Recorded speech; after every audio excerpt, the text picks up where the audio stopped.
গত ৫-৭ বছর যাবৎ শোনা যাচ্ছে বাংলাদেশ যুদ্ধবিমান ক্রয় করবে এবং যুদ্ধবিমান আসছে, কিন্তু বাস্তবে তার প্রতিফলন দেখা যায়নি। তবে বর্তমানে অন্তর্বর্তী সরকার একটি প্রস্তাব করেছে চীনকে তারা যেন ২০টি জেট-এনসি যুদ্ধবিমান দেয়, এবং চীন তাতে রাজিও হয়েছে।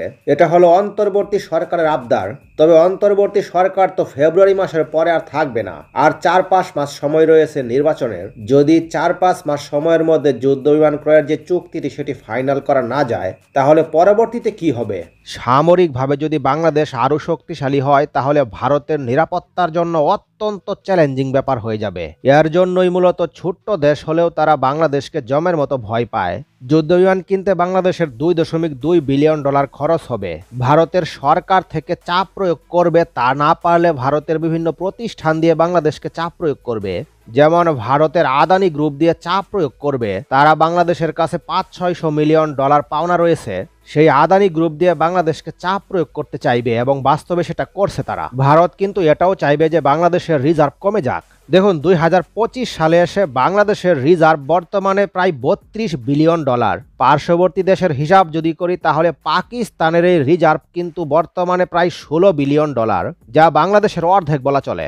আবার মিয়ানমারের যদি তুলনা করি, তাহলে তাদের বর্তমানে যে রিজার্ভ রয়েছে তা হলো $10 বিলিয়ন মতো, অর্থাৎ বাংলাদেশের 3 ভাগের 1 ভাগ। অর্থাৎ রিজার্ভের দিক দিয়ে বাংলাদেশ যথেষ্ট শক্তিশালী রয়েছে এই দুইটি দেশের তুলনায়। ভারত অনেক বড় দেশ, তাদের রিজার্ভের পরিমাণ অনেক বেশি। তাদের রিজার্ভ বর্তমানে প্রায় $690 বিলিয়ন মতো। বড় দেশ, রিজার্ভও বেশি থাকবে, এটাই স্বাভাবিক।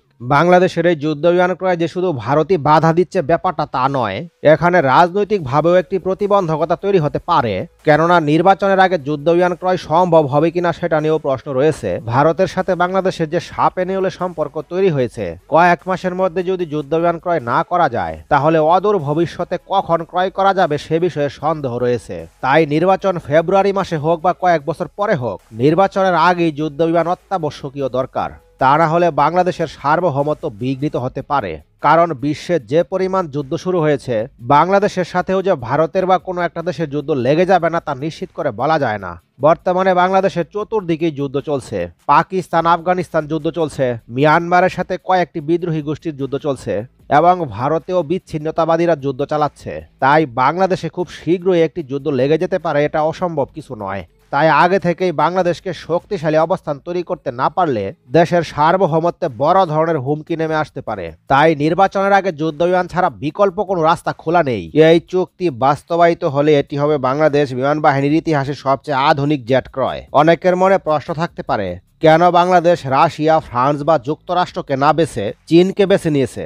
আসলে কারণগুলো কৌশলগত। চীন বহু বছর ধরে বাংলাদেশের অন্যতম প্রতিরক্ষা সহযোগী। সবচেয়ে বড় কথা হলো, টেকনোলজি ট্রান্সফার নিয়ে চীন কোনো কার্পণ্য করবে না। তাছাড়া বাংলাদেশ চায় ভবিষ্যতে নিজস্বভাবে যুদ্ধবিমান রক্ষণাবেক্ষণ ও আধুনিকরণ করতে, আর চীন সেই সুযোগটি সবচেয়ে বেশি দিতে রাজি হবে। 20টি জেট-এনসি হাতে পেলে কি বদলে যাবে বাংলাদেশের আকাশ প্রতিরক্ষা ব্যবস্থা?